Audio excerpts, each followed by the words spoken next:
Hello boys and girls, welcome to Dakshina e classroom. मेरे साथ बेटा इसी क्लासरूम में आपका बहुत बहुत स्वागत है।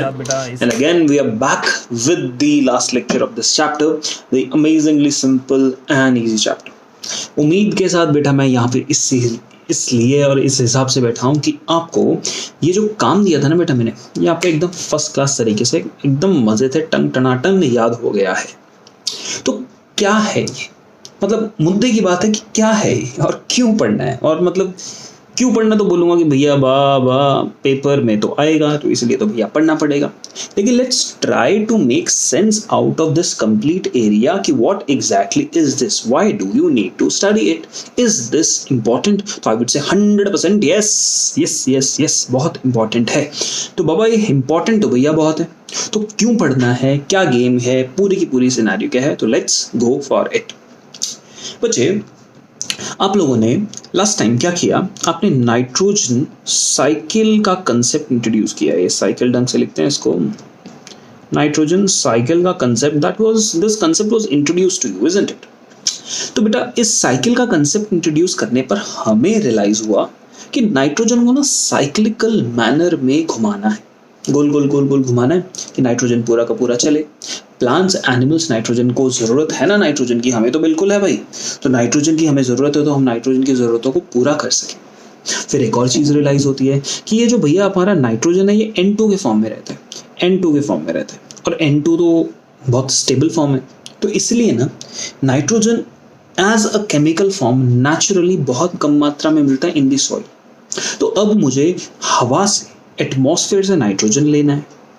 तो एटमॉस्फेयर से नाइट्रोजन लेके जमीन में एज अमोनिया डाल दिया जाता है, और इस प्रोसेस को बच्चे हम लोग कहते हैं नाइट्रोजन फिक्सेशन। क्या कहते हैं इस प्रोसेस को? Nitrogen fixation. डन, ठीक।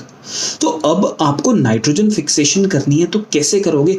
आज का लेक्चर इस पॉइंट से स्टार्ट होगा। नाइट्रोजन फिक्सेशन क्या आप फिजिकली कर सकते हो? यस। आप केमिस्ट्री फिजिक्स में बेटा हेबर्स प्रोसेस पढ़ेंगे, और ऊपर जो लाइटनिंग होगी, इसके साथ अगर मैं लिख दूं यहाँ पे यूवी रेज जो होंगी, इनकी वजह से नाइट्रोजन का फिक्सेशन हो जाएगा। हवा में जो नाइट्रोजन होता है वो फिक्स हो जाता है एक केमिकल कंपाउंड के अंदर। अगर इसके थ्रू तो वो NO2 वगैरह में कन्वर्ट हो जाता है, और हेबर्स प्रोसेस के थ्रू आप अमोनिया बना देते हो। तो रफली नाइट्रोजन को कोई भी केमिकल, चाहे वो अमोनिया हो, चाहे आपके पास नाइट्रेट या नाइट्राइट हो, किसी भी तरीके से आप इसको फिक्स कर दे रहे हैं। ये बात मत देखिए। बट क्या नाइट्रोजन को बायोलॉजिकली फिक्स किया जा सकता है? आंसर होगा यस। और ये वाली बात बेटा बहुत ध्यान से सुनिएगा। आप नाइट्रोजन को जो है वो बायोलॉजिकली फिक्स कर रहे हैं, तो कैसे करोगे? बायोलॉजिकली यहाँ पे ना ऑर्गेनिजम्स, प्रिडोमिनेटली माइक्रोब्स जो है वो इन्वॉल्व है। देखो भी आप, अब जो माइक्रोब्स इन्वॉल्व है ना बेटा, वो माइक्रोब्स सिम्बाइसिस में भी रह सकते हैं, फ्री लिविंग तरीके से भी रह सकते हैं। मैं दोनों वर्ड्स का मतलब तो मैं समझाता हूँ। मैंने कहा कि एटमॉस्फेयर में नाइट्रोजन है, तो मुझे उस एटमॉस्फेयर के नाइट्रोजन को कन्वर्ट करना है किसी एब्जॉर्बेबल फॉर्म में, मान लो अमोनिया। तो ये जो हमारे माइक्रोब्स हैं वो हमें हेल्प करेंगे। अब जो जमीन में माइक्रोब्स है ना, वो किस दो कैटेगरीज में पड़ते हैं? पहली कैटेगरी फ्री लिविंग। मतलब फ्री लिविंग का मतलब ये हुआ कि जो ये माइक्रोब है ना बाबा, ये वाला माइक्रोब किसी पे डिपेंडेंट नहीं, या किसी के साथ कोई रिलेशनशिप में नहीं, अकेला रह रहा, मस्त रह रहा, बिंदास, कोई टेंशन नहीं, सिंगल है, बिंदास, एकदम खुश खुश है। समझ रहे हो? यानी फ्री लिविंग है, सिंगल है, बिंदास है, अकेला है। या फिर वो किसी के साथ रिलेशनशिप में, यानी सिम्बाइसिस में। आप समझ जाओ यार, तुम समझदार बच्चे हो मेरे। बात ये है कि वो फ्री लिविंग है या फिर वो सिम्बाइसिस के अंदर, दोनों तरीके से कोई ना कोई एक तरीके में रह रहा है। तो अगर बेटा फ्री लिविंग होता है, तो फ्री लिविंग ऑर्गेनिज्म को आगे दो और कैटेगरीज में क्लासिफाई किया जाता है कि क्या वो एरोबिक है, क्या वो एनेरोबिक है। एरोबिक वो ऑक्सीजन वाले एनवायरनमेंट में रहेगा, एनेरोबिक वो एन ऑक्सीजनिक एनवायरनमेंट यानी विदाउट ऑक्सीजन यानी एब्सेंस ऑफ ऑक्सीजन वाले पे पसंद करेगा रहना। आप ये वाली बात समझ पा रहे हैं? ओके। एरोबिक में बेटा हम एजोटोबैक्टर, बाइजर्निकिया ये पढ़ते हैं। एरोबिक में जो फ्री लिविंग होते हैं साइनोबैक्टीरिया, जो blue green algae free living है, नॉस्टॉक एंड एनाबीना। ये बात क्लियर हो रही है? एनेरोबिक में रोडोस्पिरिलियम, एजोस्पिरिलियम, बैसिलस, ये आपके पास बेटर बैक्टीरिया हैं। क्लियर? तो ये सब कौन थे? हमारे फ्री लिविंग। तो मैं आपको ये बात याद दिला देना चाहता हूं कि ये वाली बात आपको 100% याद होनी चाहिए। Next, symbiotic. Symbiotic with legumes, legumes क्या होता है? फेबेसी फैमिली पढ़ी है आपने, एनिमल आपको प्लांट किंगडम में पढ़ा है मैंने। प्लांट किंगडम के अंदर, प्लांट किंगडम के साथ साथ मैंने मॉर्फोलॉजी पढ़ा है बेटा, मॉर्फोलॉजी में फैमिलीज पढ़ी है ना अपने को। तो अपन ने जब फैमिलीज पढ़ी तो फेबेसी फैमिली होते हैं, उनको लेग्यूम्स कहते हैं। तो ये लेग्यूमिनस प्लांट्स के साथ सिम्बाइसिस में रहता है, लेग्यूमिनस प्लांट्स के साथ राइजोबियम। और ये राइजोबियम बहुत इंपॉर्टेंट है क्योंकि अगला वाला टॉपिक जो हम पढ़ेंगे इस राइजोबियम के ऊपर पढ़ेंगे। लेग्यूम्स क्या बनाते हैं? अगर मैं तुम्हें सिंपल सी बात बोलूं, सबसे कॉमन एग्जांपल है लेग्यूम्स का बेटा दाल। अगर आप एक वेजिटेरियन है, अगर आप वेजिटेरियन है और आपको प्रोटीन का अमाउंट अपनी डाइट में चाहिए, बताओ कहाँ से अरेंज करोगे? आपके पास प्रोटीन का arrangement, it is because of the dal. दाल यानी पल्सेस। पल्सेस क्या होती हैं? लेग्यूम्स। तो आप सोचो कि दाल खा रहे हो तो प्रोटीन आपको मिल रहा है, बात सही? तो एक दाल के प्लांट में प्रोटीन आ रहा है यानी अमाइनो एसिड्स हैं, अमाइनो एसिड्स हैं यानी उसमें नाइट्रोजन है। तो नाइट्रोजन उस दाल के प्लांट को जमीन से तो एब्जॉर्ब करना था, और जमीन में तो नाइट्रोजन कम है।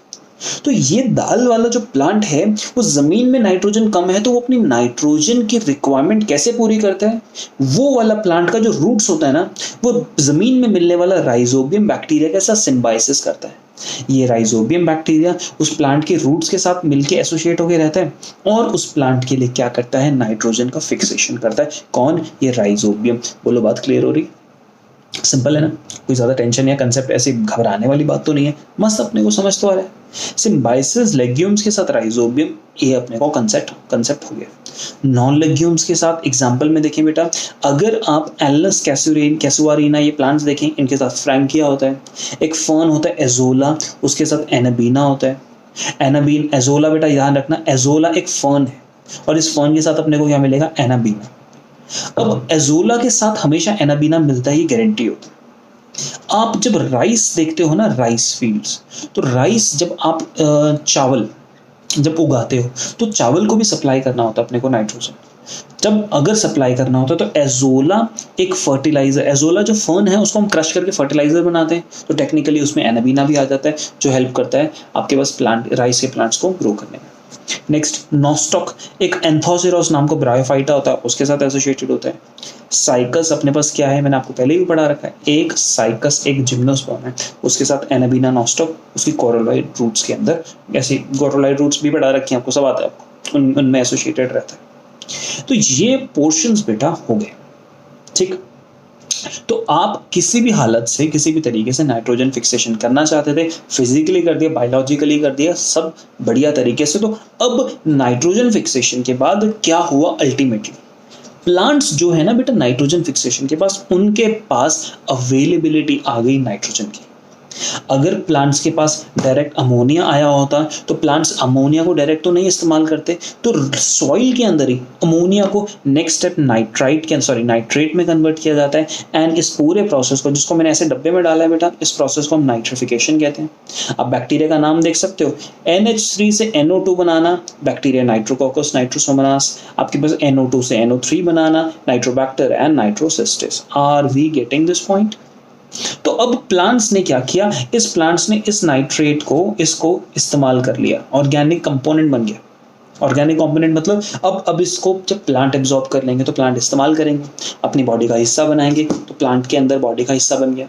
अब प्लांट्स और एनिमल्स इस तरीके से, अब प्लांट्स एनिमल्स की डेथ जब होगी, मर जाएंगे, डिके होगा, तो डिके होने पे by process of ammonification organic component से आपके पास अमोनियम बनेगा, अमोनियम से अमोनिया बनेगा, और अमोनिया वॉलेटाइल होके, क्योंकि वॉलेटाइल है, एटमॉस्फेयर में वापस चला जाएगा, ठीक है।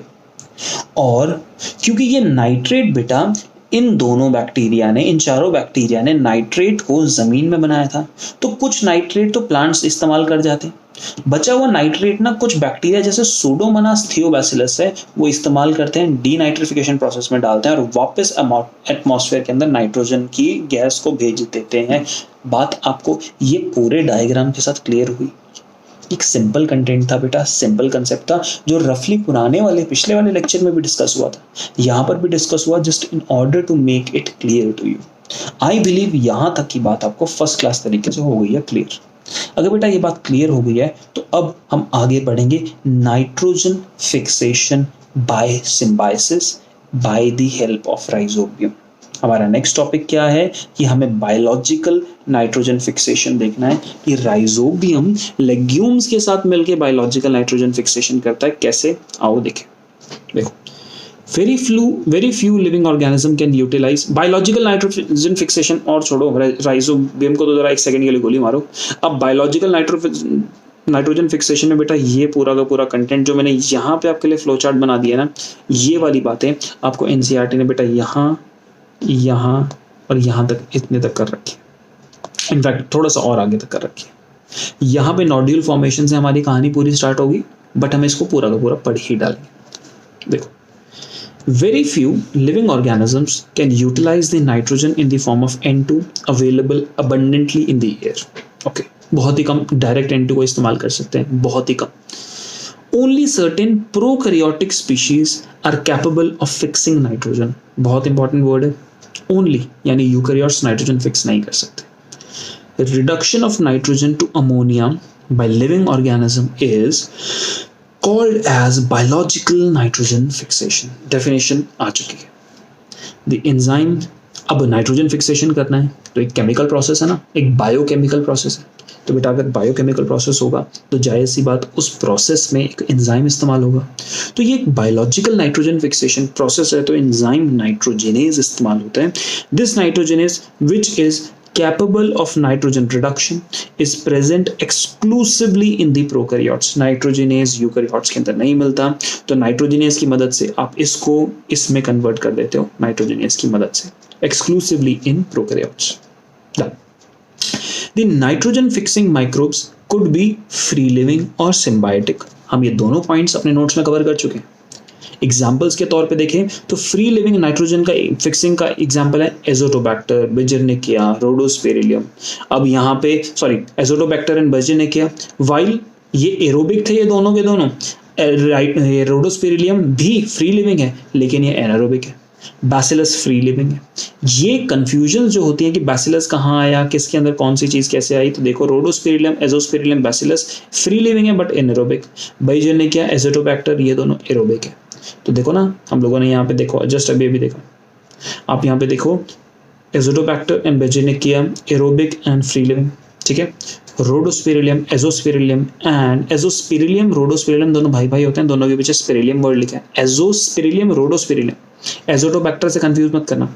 एजोस्पेरिलियम, रोजोस्पेरिलियम, रोडोस्पेरिलियम एंड बैसिलस ये आपके पास फ्री लिविंग है लेकिन एनारोबिक है, ठीक है। यहाँ तक तो बात क्लियर हो गई। और पढ़ो, A number of cyanobacteria such as Anabaena and Nostoc are also free living।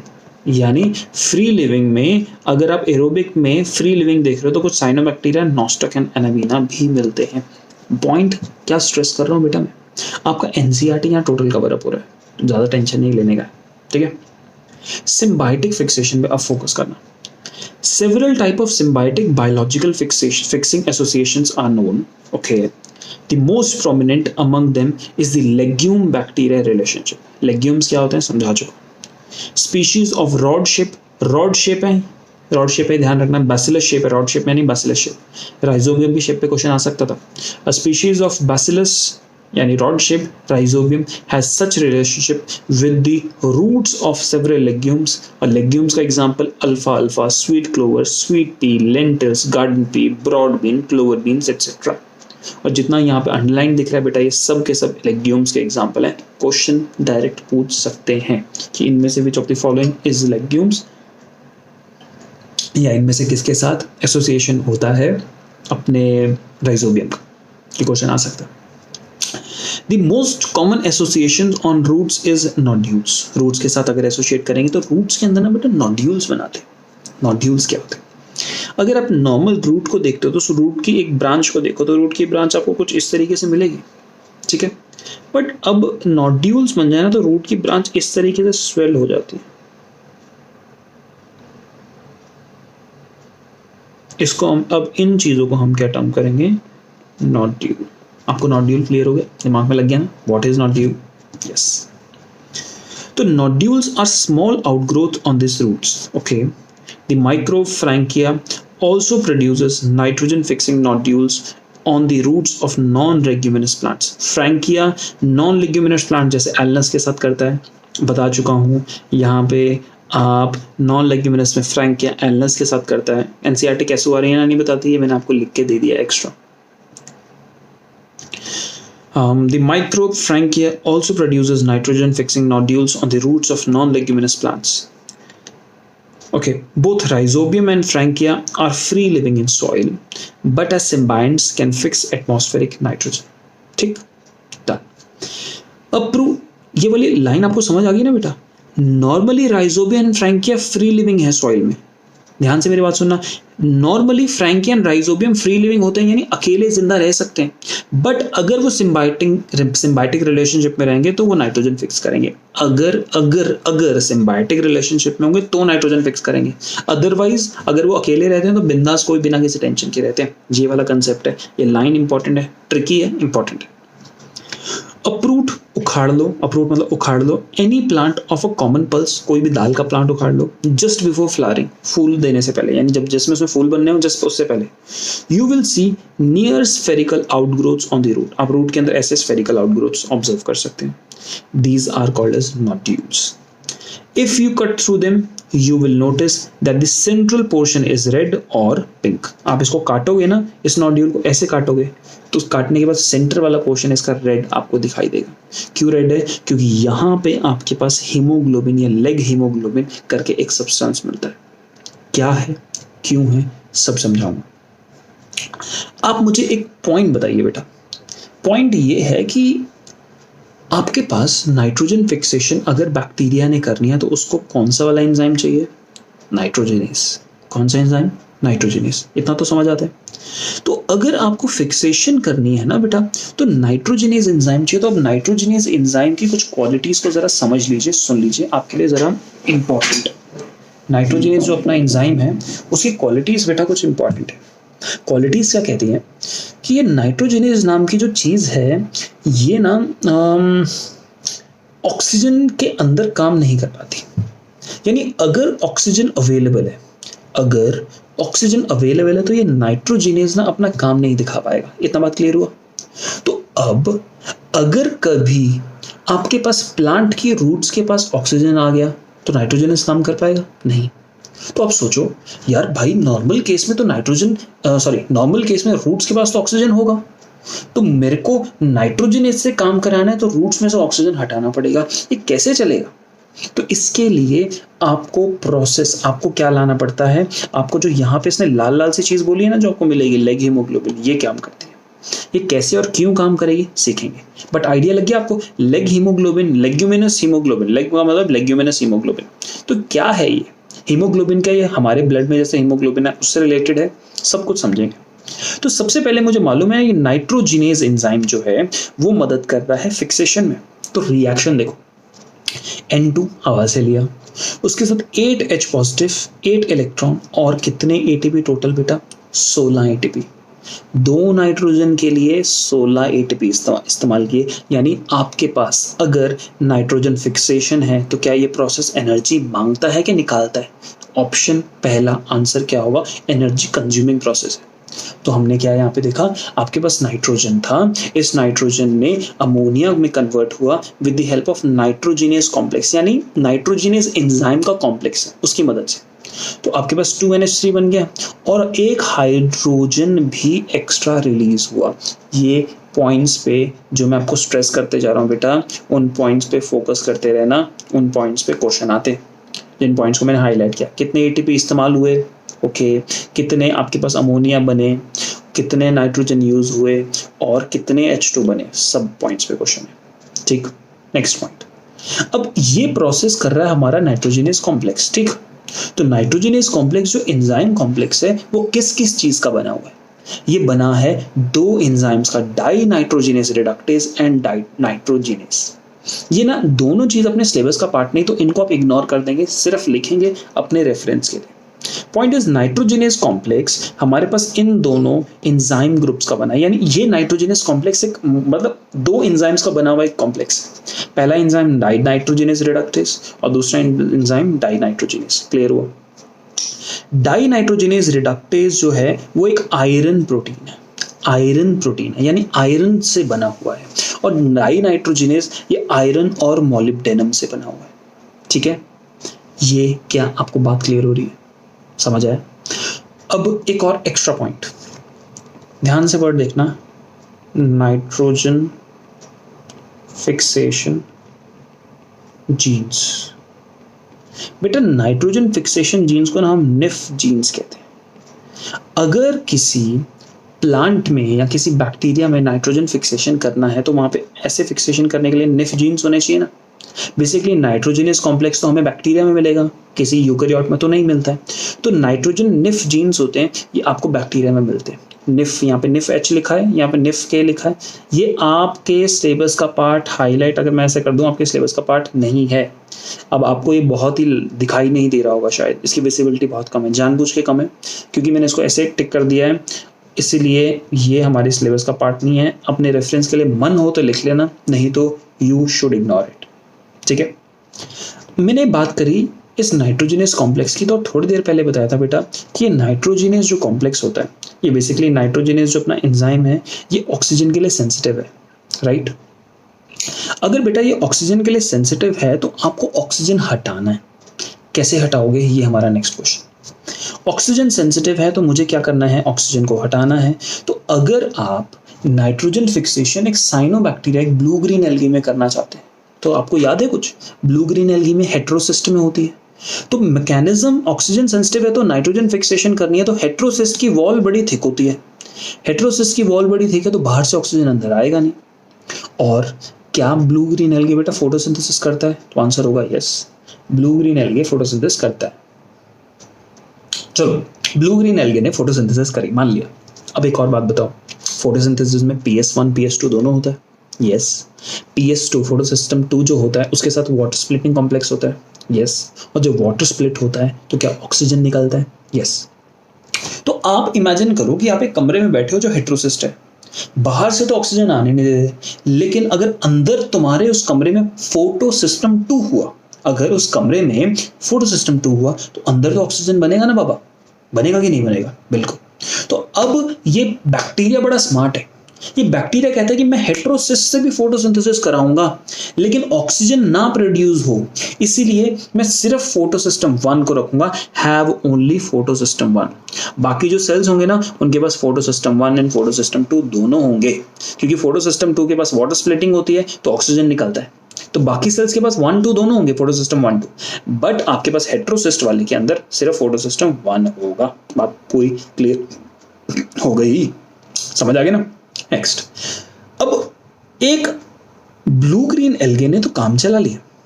ये जो भैया हमारा राइजोबियम है, ये ब्लू ग्रीन एल्गे तो नहीं है, ये एनाबीना नॉस्टॉक जैसा तो नहीं है, इसके पास तो हेटेरोसिस्ट नहीं होता। तो ये ये जो राइजोबियम है ये देखता है कि मैं ना प्लांट की रूट के अंदर चले जाऊंगा और वहां जाके सर्वाइव करूंगा। ये प्लांट की रूट है, ये प्लांट की रूट के अंदर चल जाएगा और इसके अंदर जाके रहेगा। प्लांट की रूट में तो भाई ऑक्सीजन आता है, तो ये क्या करता है, ये यहाँ पे एक ऐसा अरेंजमेंट बनाता है कि रूट को, अभी इन्होंने थोड़ी देर पहले बताया था कि आप रूट इस तरीके से, नोड्यूल है, मैंने अभी आपको थोड़ी देर पहले समझाया था, इन्होंने कहा था फिर आप नोड्यूल को काट दो। अगर बेटा आप नोड्यूल को काट दोगे तो क्या आपको नोड्यूल कुछ इस तरीके से कटा हुआ आपको पोर्शन इस तरीके से दिखाई देगा? यस। जब हम इस कटे वाले पोर्शन को देखते हैं ना बेटा, तो अपने को पता क्या रियलाइज होता है, इस कटे वाले पोर्शन के सेंटर में ना आपको इस तरीके से रेडनेस मिलती है। ये रेडनेस क्यों है? क्योंकि सेंटर वाले पोर्शन पे आपके पास एक पिगमेंट है और पिगमेंट का नाम है लेग हीमोग्लोबिन। क्या नाम है इसका? Leg haemoglobin. बेटा हीमोग्लोबिन याद है आपको, ब्लड में भी तो पढ़ा था। ब्लड में हीमोग्लोबिन किसके साथ बाइंड करता है? ऑक्सीजन के साथ।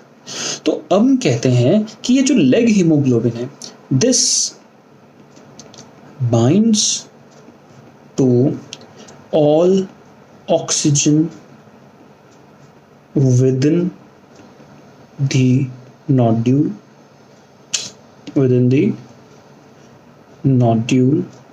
hence oxygen becomes unavailable to bind to nitrogenase. अब ऑक्सीजन अनअवेलेबल है नाइट्रोजनस से बाइंड करने के लिए, और अगर नाइट्रोजनस से बाइंड नहीं करेगा तो नाइट्रोजनस मस्त काम करता रहेगा ना। यानी हमें तो चाहिए ही, हमें यही चाहिए था कि ऑक्सीजन नाइट्रोजनस से बाइंड ना कर पाए। ऑक्सीजन से नहीं बाइंड कर पाएगा नाइट्रोजनस, है ना, ऑक्सीजन नाइट्रोजनस आपस में बाइंड नहीं कर पाएंगे तो नाइट्रोजनस मस्ती से काम करता रहेगा। तो आप ये सोचो, लेग हीमोग्लोबिन टेक्निकली आके ऑक्सीजन को खा गया क्योंकि इसने सारे ऑक्सीजन को बाइंड कर लिया। तो इसीलिए इसको क्या कहा जाता है, हम इसको ऑक्सीजन स्कैवेंजर कह देते हैं। क्या कहते हैं इसको, ऑक्सीजन स्कैवेंजर। बात क्लियर हुई, पकड़। अब ये तो पीछे का मैकेनिज्म कंसेप्ट समझ आ गया। अब हमें देखना है कि आप एक बीज लेके आते हो लेग्यूम प्लांट का, जमीन में डाल देते हो, प्लांट धीरे धीरे ग्रो करता है। मिट्टी के अंदर राइजोबियम पहले से पड़ा था, तो राइजोबियम मिट्टी में था, रूट में तो नहीं था ना। तो राइजोबियम मिट्टी से निकल के वो बैक्टीरिया रूट के अंदर कैसे जाता है, कैसे और क्यों वो प्लांट उसको अलाउ करता है, ये पूरा मैकेनिज्म देखना है। यानी राइजोबियम के रूट इन्फेक्शन यानी रूट में घुसने का तरीका, और वहां पे घुसने के बाद नोड्यूल बनाने का तरीका हमें सीखना है कि एग्जैक्टली क्या होता है। पार्ट ऑफ द सिलेबस में एनसीईआरटी नोड्यूल फॉर्मेशन कैसे होता है, यहाँ पे राइजोबियम किस तरीके से पड़ा है, सब बातें सीखेंगे। आप डायग्राम में सबसे पहले देखो, आपको ये रूट हेयर दिखाई दे रहा है और यहाँ पे ना बैक्टीरिया प्रेजेंट होता है बेटा। अब बैक्टीरिया सॉइल में पड़ा है और नॉर्मली प्लांट नॉर्मल पड़ा था, अभी तक प्लांट में कोई नोड्यूल नहीं है। फिर बता बैक्टीरिया क्या करता है, कुछ सामान सिक्रीट करता है और उसकी मदद से क्या होता है कि जो रूट हेयर होता है ना, रूट हेयर की आगे से कर्लिंग हो जाती है, यानी हुक बन जाता है। और हुक बनने से क्या होता है, एक ऐसा प्रोसेस होता है कि बैक्टीरिया इसके अंदर घुसना शुरू हो जाता है। देखो बैक्टीरिया यहाँ पे अंदर घुसना शुरू हो गया और यहाँ पे एक इस तरीके से ना एक रास्ता बना लेता है जिससे बैक्टीरिया सेल के अंदर यानी रूट के अंदर अंदर तक जाना शुरू कर देता है। यानी एक रास्ता बन गया जिसके थ्रू बैक्टीरिया रूट के इंटीरियर कॉर्टेक्स के सेल्स तक जाएगा। तो यहाँ पे इस चीज को हम कहते हैं इन्फेक्शन थ्रेड। इन्फेक्शन थ्रेड का मतलब क्या है, एक रास्ता जो देखने में दूर से देखने में धागे जैसा दिखता है और हमें पता लगता है उस धागे से, उस रास्ते से, धागे की शेप जैसे रास्ते से बैक्टीरिया अंदर जा रहा है। धागा एक लंबी सी तार है ना बेटा, और क्या, वैसे हम कहते हैं इसको इन्फेक्शन थ्रेड, यानी एक रास्ता सा बन गया। और जब बैक्टीरिया अंदर यहाँ पे कॉर्टेक्स में, इनर कॉर्टेक्स के सेल्स में जाएगा, पेरिसाइकिल में जाएगा, वहां जाके डिवाइड करेगा और वहां जाके क्या बना देगा, नोड्यूल। नोड्यूल क्यों बनता है ये भी हम डिस्कशन अब करेंगे। आइडिया लग गया कंसेप्ट का, ऊपर से आपको कंसेप्ट का ओवरव्यू आइडिया लग गया ना। अब इसका को हम निपटाते हैं। देखो, होस्ट प्लांट रूट फ्रॉम, क्या लिखा है, host plant root encourage bacteria to form rhizobium. ये लाइन थोड़ी मतलब इनअप्रोप्रिएटली लिखी हुई, मैं जरा इसको करेक्ट करता हूं। देखो, host plant root plus surrounding soil, इस पूरे एरिया को बेटा हम टर्म करते हैं राइजोस्फेयर। क्या टर्म करते हैं इस पूरे एरिया को, राइजोस्फेयर, ठीक है।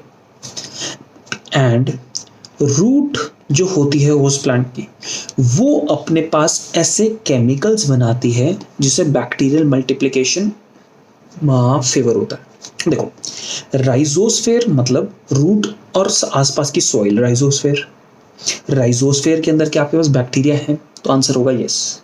हमारे पास सॉइल के अंदर राइजोबियम है ना बाबा, तो रूट और आसपास वाली सॉइल वाले एरिया के अंदर उस पूरे एरिया को हमने राइजोस्फेयर कहा और कहा कि उस राइजोस्फेयर में बैक्टीरिया थे।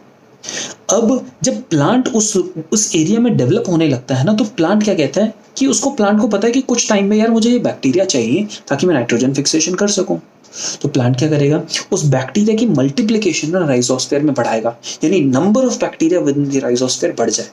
यानी रूट जो होता है ऐसा सामान रिलीज करता है, root encourages the bacterial multiplication, root encourages the bacterial multiplication by releasing chemicals, by releasing certain chemical products. उन केमिकल प्रोडक्ट्स को हम लेक्टिन्स कहते हैं। ये वाला जो हाईलाइट किया बेटा सिलेबस का पार्ट नहीं, तो आप लोग क्रॉस लगा देना, बट इसको दिमाग में रखना। लेक्टिन्स ऐसे केमिकल्स होते हैं जैसे amino acid, sugars, organic acid, luteolin, daidzein. ये सिलेबस का पार्ट नहीं, मैं पहले बोल रहा हूँ, तो अपने को याद नहीं करना है। ये सामान रिलीज हुआ। अब जब अपने पास सामान ये प्लांट ने बैक्टीरिया की ग्रोथ के लिए रिलीज किया, तो बैक्टीरिया कहता है कि यार ये प्लांट तो मेरे लिए इतना कुछ कर रहा है, तो मुझे भी तो कुछ करना चाहिए। तो इन रिटर्न बैक्टीरिया कुछ ऐसे फैक्टर्स रिलीज करता है जिससे प्लांट की रूट की ग्रोथ होनी शुरू हो जाती है, यानी रूट हेयर ग्रोथ। किसका? रूट में जो हेयर होता है ना, उनकी ग्रोथ बढ़ जाती है और रूट हेयर की कर्लिंग हो जाती है। यही आपको समझाया था। यहाँ पे बैक्टीरिया हैं, अब यहाँ पे प्लांट बैक्टीरिया ऐसा सामान रिलीज करते हैं जिससे रूट हेयर इस तरीके से बेंड हो जाता है, इसको कर्लिंग कहते हैं। तो अभी इसी बात को मैं थोड़ा डिटेल में समझा रहा हूँ कि बैक्टीरिया ऐसे फैक्टर बनाते हैं जिसकी मदद से एक तो रूट हेयर का नंबर भी बढ़ जाता है और जो अब रूट हेयर्स हैं उनकी कर्लिंग शुरू हो जाती है। बात आपको क्लियर हुआ? यहाँ तक डन है? तो यहाँ तक तो बेटा अपनी वाली बात क्लियर हुई। अब इसके साथ क्या कंडीशन होती है? जब वो मटेरियल जो था ना बेटा, इस बैक्टीरिया ने ये फैक्टर जो थे ये रिलीज किए ना, तो इसका ये दोनों काम स्टार्ट हुआ। अब ये फैक्टर्स जब रिलीज होते हैं, इसके साथ साथ कंडीशन क्या होती है? ये फैक्टर्स प्लांट के ऊपर असर कर रहे हैं। पहला असर क्या था? रूट हेयर ग्रोथ थी। दूसरा असर क्या था? कर्लिंग हो रहा था। और बेटा तीसरा असर आप यहाँ पे देखो, तीसरा असर क्या हो रहा था? प्लांट के जो कॉर्टेक्स के सेल्स थे उनकी रैपिड डिवीजन शुरू हो जाती है। पॉइंटर्स क्या समझाना चाह रहा हूँ? प्लांट ने सॉइल में सामान रिलीज किया जिससे बैक्टीरिया की ग्रोथ को फायदा हुआ, यानी बैक्टीरिया की ग्रोथ प्रमोट हुई। पहला पॉइंट। दूसरा पॉइंट, बैक्टीरिया ने इन रिटर्न ऐसा सामान बनाया जिससे 3 इफेक्ट दिखे। एक तो रूट हेयर की ग्रोथ बहुत ज्यादा हो गई, दूसरा रूट हेयर कर्ल होने लग गए, और तीसरा कॉर्टेक्स के जो रूट कॉर्टेक्स के सेल्स थे उनकी मल्टीप्लिकेशन होने लगी। रूट कॉर्टेक्स के सेल्स मल्टीपल डिवाइड करते गए। अगर डिवाइड करते गए, आप सोचो कि यहाँ पे मेरे हाथ में यहाँ वाले जो सेल्स हैं, यही वाले सेल्स मल्टीपल डिवाइड करेंगे, कुछ टाइम बाद वो ये वाला एरिया फूल जाएगा ना, यानी एक नोड्यूल सा बन जाएगा। उसी तरीके से अब आपके पास नोड्यूल यानी एक ट्यूमर जैसा स्ट्रक्चर कॉर्टेक्स में बनना शुरू हो जाता है, बिकॉज ये फैक्टर्स रिलीज हुए थे। बात क्लियर? ओके। जब ये कर्लिंग हुई, हुक बना रूट हेयर से, तो उस रूट हेयर से बैक्टीरिया अंदर एंटर करता है।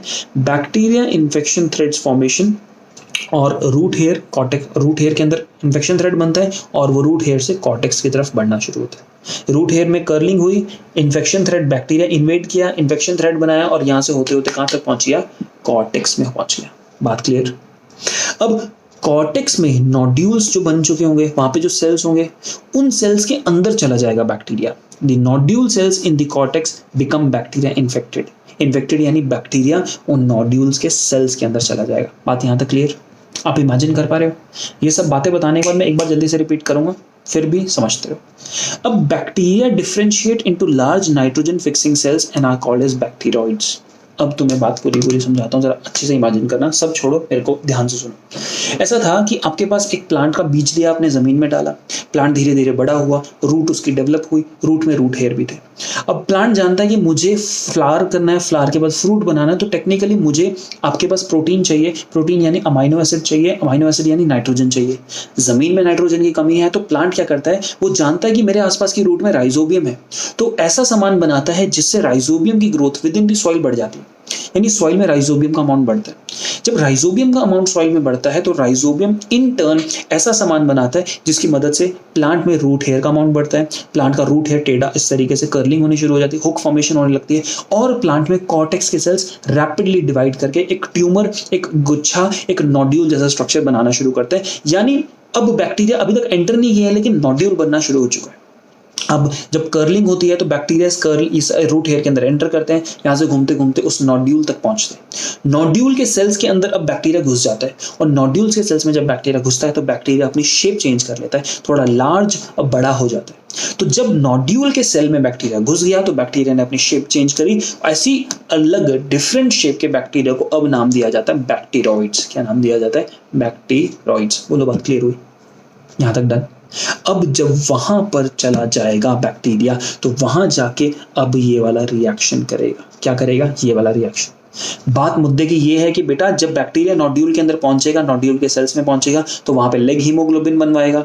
लेग हीमोग्लोबिन आपके पास एक कंपोनेंट बनेगा, वो बैक्टीरिया और प्लांट मिलके बनाएंगे, ऑक्सीजन वहां से हट जाएगा, और फिर नाइट्रोजन जो हवा में, जो सॉइल में भी तो हवा है ना, वहां पे नाइट्रोजन को हम यूज करेंगे और अमोनिया के अंदर हम कन्वर्ट कर देंगे। डन? और जैसे ही वो अमोनिया में कन्वर्ट हुआ, अमोनिया को आगे NH3 को आप अमोनियम आयंस में कन्वर्ट कर देते हो। बोलो, आपको बात क्लियर हो गई? यहां तक पूरे के पूरे प्रोसेस में ये पूरा का पूरा प्रोसेस बेटा आपको सिखाया गया है। यहाँ पे किस तरीके से एंजाइम किसके साथ मिलके काम करता है, यहाँ पे 4 ATP 4 ATP 4 ATP इस तरीके से 4 ATP टोटल मतलब आपके पास लगते हैं, टोटल आपके पास 16 ATP वाला काम होता है। ये हम सीखेंगे। यहाँ तक आपको बात क्लियर हुई? तो अल्टीमेटली आपको एक चीज रियलाइज हुआ कि राइजोबियम जब राइजोबियम था किसी प्लांट के रूट के नोड्यूल्स के अंदर, तो अल्टीमेटली राइजोबियम ने मदद से अमोनिया बनवा दिया। अमोनिया को किस में कन्वर्ट किया? अमोनियम के अंदर कन्वर्ट किया गया। बोलो बात क्लियर हो रही है? यहां तक तो कोई डाउट नहीं? पक्का? बेटा यहाँ पे ना एक छोटा सा मैंने कंबाइंड चार्ट आपको यहाँ पे बना के दे दिया है। ये कंबाइंड चार्ट मतलब जो ऊपर बना रखा था ना, ये यहाँ पे ये वाला चार्ट बना रखा था। इस चार्ट से थोड़ा सा और इन्फॉर्मेटिव मैंने कंबाइंड सा चार्ट आपको बना के दे दिया है कि अब यहाँ पे अब बैक्टीरिया का सारा नाम देख रहे हो। पॉइंट बता देता हूँ क्या। डाइएज़ोट्रोप्स यहाँ पे वर्ड लिखा है, फोकस करो। डाइएज़ोट्रोप, कोई भी बैक्टीरिया जो नाइट्रोजन फिक्स कर सकता है उसको डाइएज़ोट्रोप कहेंगे। डाइएज़ोट्रोप फ्री लिविंग सिम्बायोटिक हो सकते हैं। तो इनके एग्जांपल्स आपको यहाँ पूरे के पूरे लिख दिए हैं, तो मैं जरा इसको साइड कर देता हूँ। ये पढ़ लेना, आप लोग याद कर लेना। मुद्दे वाली बात यह है कि राइजोबियम सेल के प्लांट के अंदर गया, नोड्यूल में गया, नोड्यूल में जाके राइजोबियम ने क्या करवाया, नोड्यूल के अंदर जाके राइजोबियम ने नाइट्रोजन की फिक्सेशन कराई और नोड्यूल के अंदर अब आपके पास अल्टीमेटली अमोनियम आ चुका है, यानी नाइट्रोजन का फिक्सेशन हो गया। अब प्लांट क्या करेगा? प्लांट को अब इस आए हुए नाइट्रोजन का इस्तेमाल करना है। क्या करना है? इस्तेमाल करना है। तो अब कंडीशन क्या होती है कि जब प्लांट के अब यहां पे देखो बेटा, आप बात कर रहे हैं लेग्यूम्स की, तो legumes have ammonium within root nodules.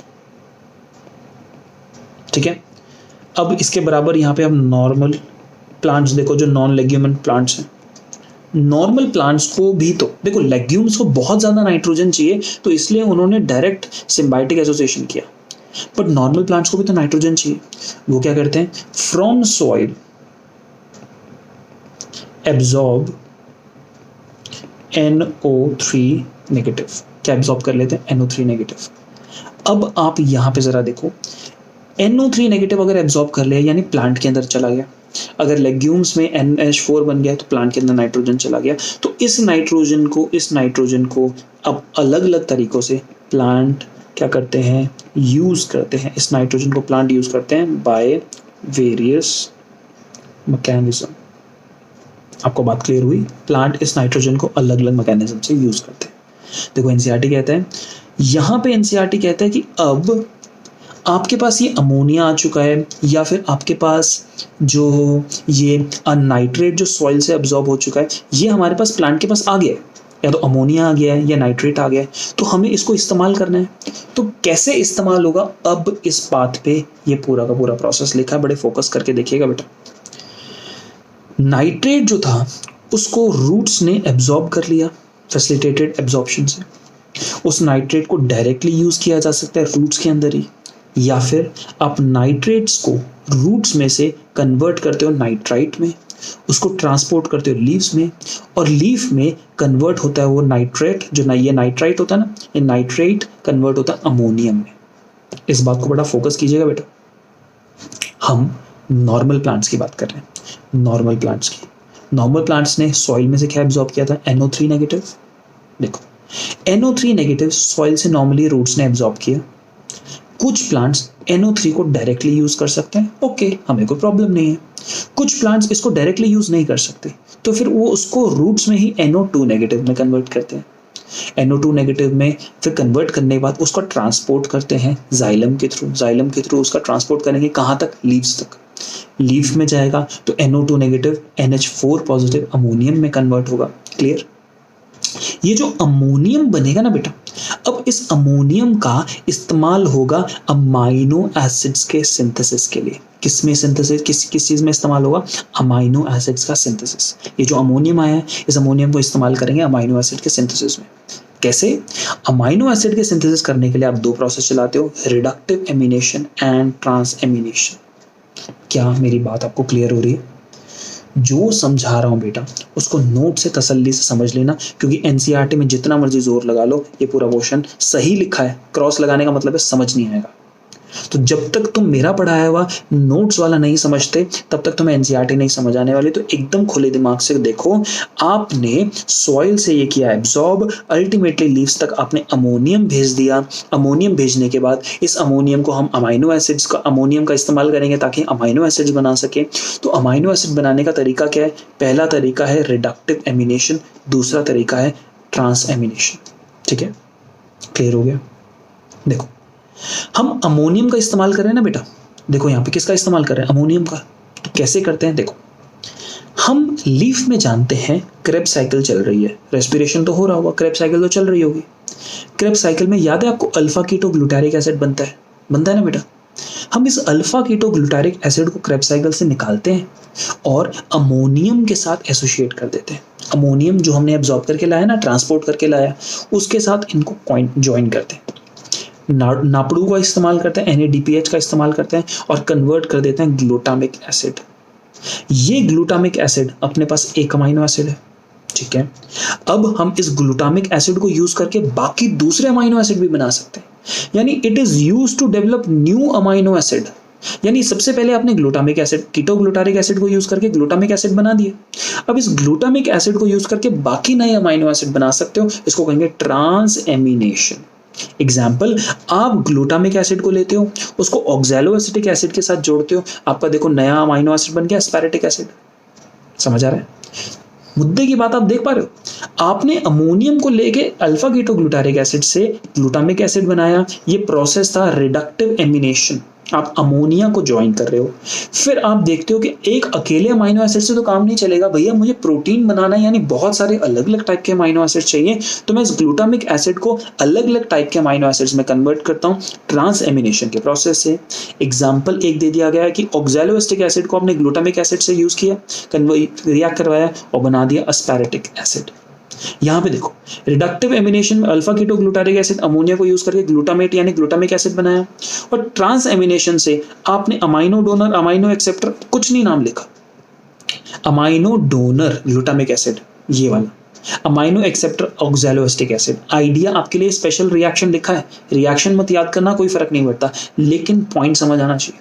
Amino donor, amino acceptor. यहाँ पे देखो, अगर आप यहाँ पे ऑब्जर्व करोगे, अमाइनो डोनर, अमाइनो एक्सेप्टर, ये अपना अमाइनो ग्रुप इसको देता है और यहाँ पे आपके पास एस्पेरेटिक एसिड बन जाता है। Glutamic acid, oxaloacetic acid, glutamic acid, oxaloacetic acid दोनों आपस में कंबाइन करते हैं, amino donor, amino acceptor and aspartic acid यहाँ पे इसके रिस्पॉन्स में बन जाता है। बात अच्छे से क्लियर हो रही है ना बेटा? ये इतना कॉम्प्लिकेटेड प्रोसेस था, ये प्रोसेस जिसको एनसीईआरटी ने यहाँ पे इतने में निपटा दिया ना बेटा, ये समझ नहीं आता है। सही बोल रहा हूँ मैं तुम्हें? तो अगर अपने को समझ नहीं आएगा तो भैया समझाने के लिए मैं बैठा हूं ना, तो बिल्कुल टेंशन नहीं लेना। क्लियर हुआ? तो अभी तक मैं दोबारा एक बार हल्का सा आपको रिवाइज करके बताऊं तो बेटा, आपने नाइट्रोजन को राइजोबियम की मदद से फिक्स कर दिया, आपने राइजोबियम की मदद से अमोनियम बनवा दिया, इस अमोनियम को आपने डायरेक्ट लीफ में भेज दिया। अगर आप सॉइल से नाइट्रेट ले रहे थे तो नाइट्रेट को आप सॉइल में आप ट्रांसपोर्ट करते हो नाइट्राइट के फॉर्म में और अल्टीमेटली अमोनियम बना देते हो। कुछ भी करो, मुझे अमोनियम चाहिए, ये अमोनियम चाहिए। आप अगर राइजोबियम से फिक्सेशन करा के अमोनियम बनवा के लीव्स के पास भेज सकते हो, कोई टेंशन नहीं। अगर नाइट्रेट्स को कन्वर्ट करके अमोनियम में कन्वर्ट कर सकते हो लीफ के अंदर, मुझे फिर भी कोई टेंशन नहीं, मुझे अमोनियम चाहिए था। अमोनियम को इस्तेमाल करता हूँ अमाइनो एसिड बनाने के लिए। तो अमाइनो एसिड बनाने के लिए दो अलग अलग स्टेप्स हैं। पहला स्टेप रिडक्टिव एमिनेशन, जिससे मैं ग्लूटामिक एसिड बनाता हूँ, और ट्रांस एमिनेशन, जिससे ग्लूटामिक एसिड को यूज करके बाकी अलग अलग अमाइनो एसिड्स की फॉर्मेशन करता हूँ। पॉइंट क्या आपको क्लियर हो रहा है बेटा? यहाँ तक तो डन? यहाँ तक डन। इसके साथ साथ एक और काम होता है। ये आपके पास जो अमोनियम होता है, इसको हम अमाइड सिंथेसिस के लिए भी यूज करते हैं। अब तुम बोलोगे सर अमाइनो एसिड है और अमाइड में फर्क क्या है? तो सिंपल तो मैं बोलूंगा, इसको अपने केमिस्ट्री वाले सर से पूछना, केमिकल स्ट्रक्चर होते हैं। हमारे पास एस्पेरेटिक एसिड, ग्लूटामिक जैसे ऐसे एसिड जैसे ये हमारे पास अमाइनो एसिड्स होते हैं। आप किसी अमाइनो एसिड में एक और अमोनियम ग्रुप ऐड कर दोगे तो बेटा अमाइड बन जाता है। जैसे ग्लूटामिक एसिड से हम ग्लूटामीन बना देते हैं, एस्पेरेटिक एसिड से एस्पेरेजीन बना देते हैं। ये अमाइड्स होते हैं। Amides technically are those amino acids which have extra ammonium. बात क्लियर हो रही है? तो आप अमाइड्स का इस्तेमाल करते हो, अमाइनो एसिड्स का इस्तेमाल करते हो, ये पूरा का पूरा प्रोसेस आप यहाँ पे करते हैं। यानी अब समझाने में अगर आप फोकस करोगे तो आपको पूरा का पूरा बायोलॉजिकल नाइट्रोजन फिक्सेशन, इसके जो यहाँ तक पूरे एग्जांपल्स दिए हैं, इसका पूरा चार्ट आपको दिया है, नोड्यूल फॉर्मेशन कैसे होता है स्टेप बाय स्टेप आपको पूरा का पूरा समझा दिया है, रिएक्शन कैसा होता है समझा दिया, 16 एटीपी रिएक्शन में यूज होते हैं ये भी आपको समझा दिया है। ये चार इग्नोर कर दो, इसको चाहिए नहीं। फिर आपको ये पूरा का पूरा प्रोसेस समझा दिया है, रिडक्टिव एमिनेशन, ट्रांसएमिनेशन। ये जो कंफ्यूज करता था ना, ये याद रखना, ग्लूटामेट डिहाइड्रोजनेज ये एंजाइम याद रखना, ये पूरा प्रोसेस जो कंफ्यूज करता था सब आपका कंप्लीट कर दिया गया। तो इसके साथ बेटा हमारा ये वाला chapter once and for all plant physiology की एंडिंग होती है। यहाँ तक हमारा डन हुआ, आज का लेक्चर बेटा फिनिश हुआ। उम्मीद करता हूँ आपको बढ़िया से समझ आया होगा। अगर कोई टेंशन होगी तो बिना टेंशन के, बिना हिचकिचाहट के मेरे से डायरेक्ट मैसेज करके या डाउट डिस्कशन सेशन पे प्लेटफॉर्म से हम कंप्लीट कर डालेंगे। तो आज के लिए इतना ही। Stay blessed. ओके बेटा।